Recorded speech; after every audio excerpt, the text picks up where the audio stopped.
Right, let's have a look at a bit more jewellery. Now this case, I've had this for a few years. The case itself is gorgeous. The shape's beautiful. It's got a Brisbane, Australia maker on there on the case, the jeweller's case. The actual piece itself isn't worth that much. It's not. It's only paste stones. The stones aren't diamonds or anything like that. It's got a gold wash over it, so it'll be 9 carat silver lined, or it might only just be, plated base metal.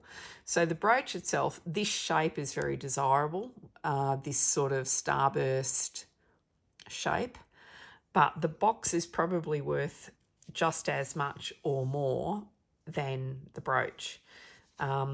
I kind of think they must have gone together because that sits just nicely and it's got a slight curve over the edge. So I do think that the brooch came with the box, but as it is now, probably the box is worth a little bit more than the case just because of the unusual shape. Right, what else have we got here? Let's have a look. I haven't seen any of these for a while. Ooh, nice.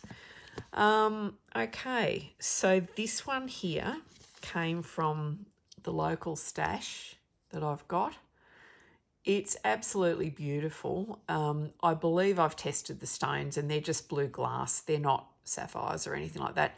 Really, really lovely with the pearls though. Very, it's probably Edwardian, something like that. Absolutely gorgeous. And down the bottom there is a 9 carat gold mark. Not that there's a lot of gold in the actual piece. It's very light, but still nice to have it gold. I have cleaned this because the inside of the glass was disgusting, and it's just a watch glass. It's not rock crystal or some of the other sorts of materials they use. I think it's just a piece of watch glass that's that somebody's changed at some point over time. These are garnets. You can get garnets that look a bit pinky, a bit browny, a bit red. They're not a super expensive stone. This, I believe, is gold. I'm fairly sure, but it's only got a modern post clip, so they're probably not that old. This is stunning. I love it. Not diamonds, again, just paste.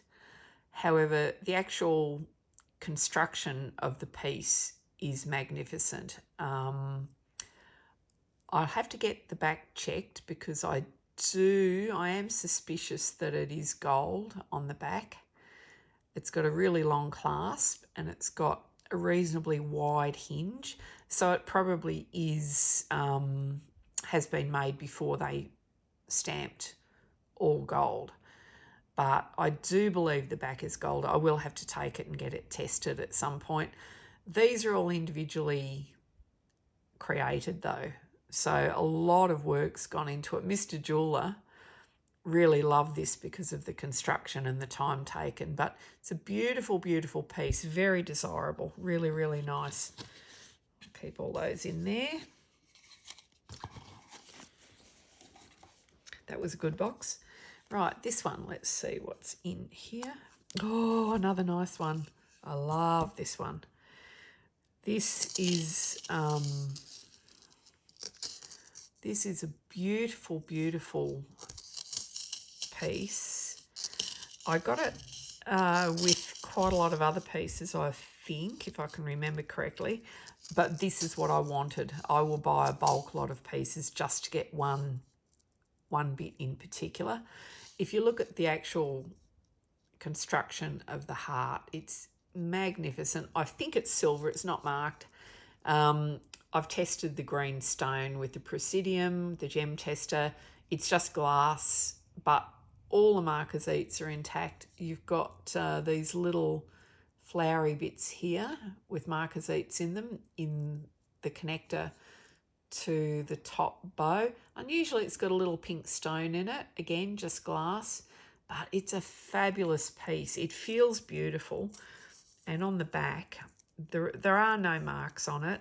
I'm slightly suspicious that it might be a Parisian diamond company piece, but unless I can find a drawing of it in one of their catalogues, I won't be able to prove it, but it looks suspiciously like them. Again, there's no marks on anything. I've gone through it thoroughly. The back is beautiful. It looks very silver. Without testing it, I'm fairly confident that it is.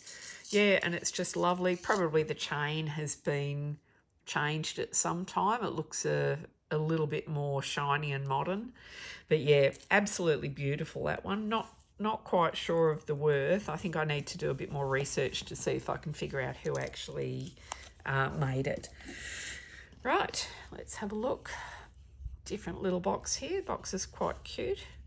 How does it open? I think it's childproof. Hang on. Okay, it's one way to keep me out of jewellery.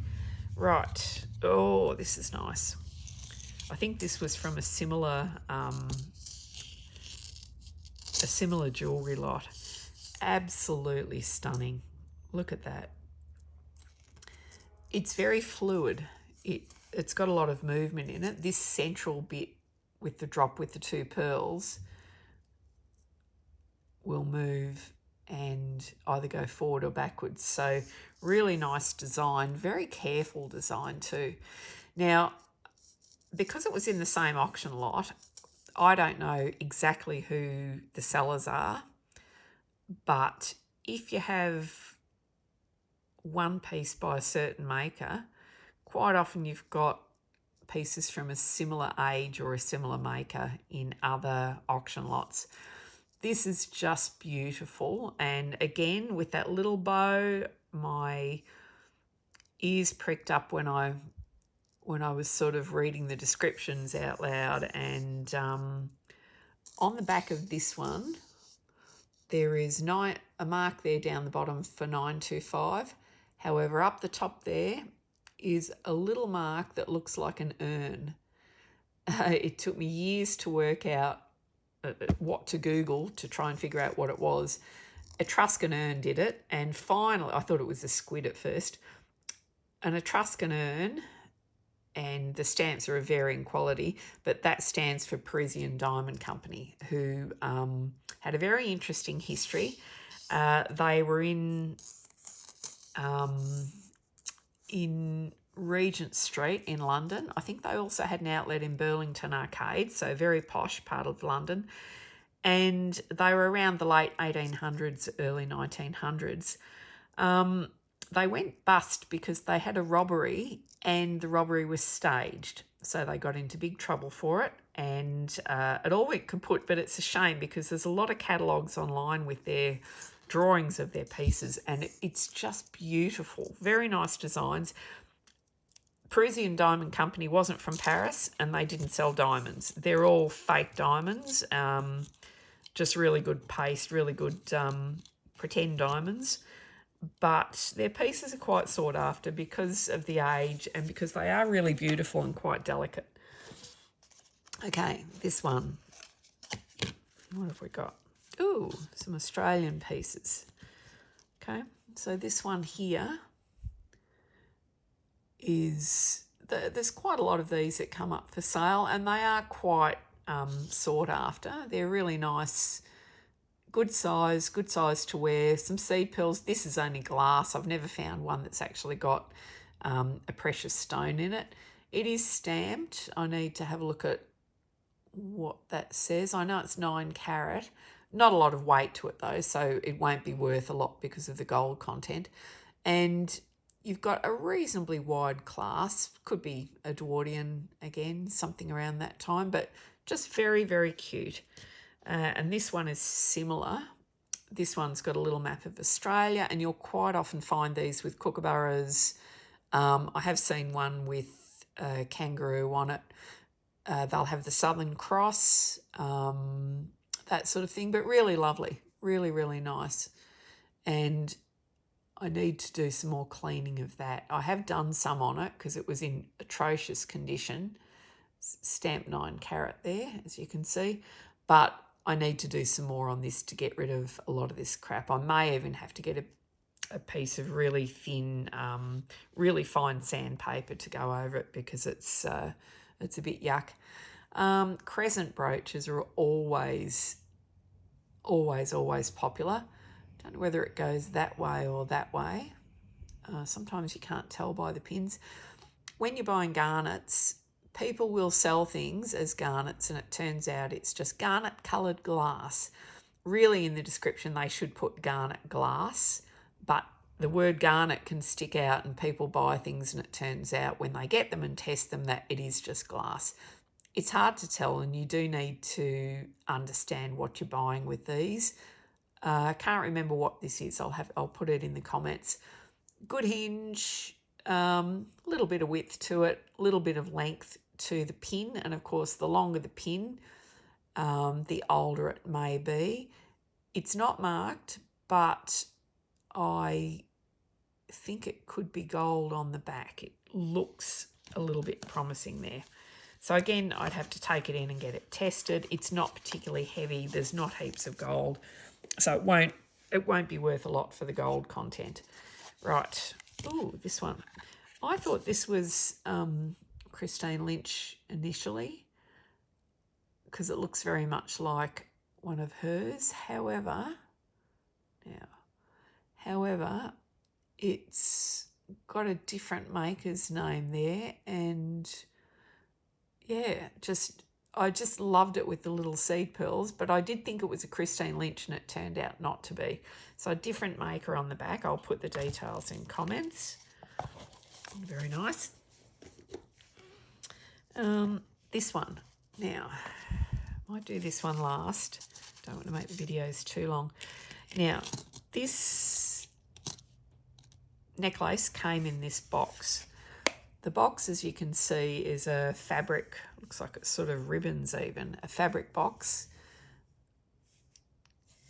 And it's actually got $23.95 ladies smock and a phone number, I think it is, on the bottom.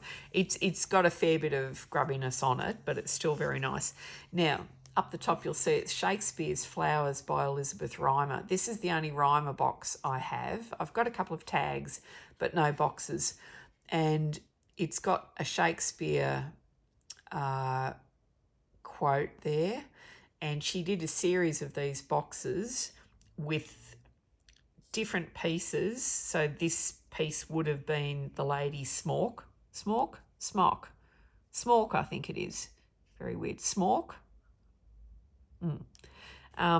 And she had various ones with various quotes and various pieces that had that name. Now, I don't know what this particular brooch, the lady smock, looked like.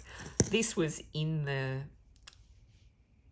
the actual box, and this is not an Elizabeth Rymer. So somebody's had the box, somewhere the brooches got separated and they've put this in it, which is a very nice piece, but it's not by Elizabeth Rymer. So yeah, it's definitely, and that has actually got something on the back of it there, which I need. Made in Austria, yeah. So that's the other reason I know it's not originally with the box, because this is an Austrian piece. But again, the box itself will be worth a bit. There aren't a lot of Elizabeth Rymer boxes around, and of all the Australian makers, if you find a box that's either a Rymer, a Christine Lynch, certainly a Donald Simpson, they are worth a fair bit. Whether they're Gay Charm, Jewel Crest, any of the Simpson brands, they are worth something. So hang on to them, because the box is probably worth more than what was in the box. If you can find the box with an actual piece that's signed Rymer, it probably is a piece with that association to it, with that name to it. But you have to be careful with boxes. People can match any box with any piece. I could put a random Rymer in there and claim that it was the lady's smock, but who knows? There's not a lot of information around to verify those things. We're just going on the box and what's in the box to try and work out what's what. Okay, thanks for watching. Thank you.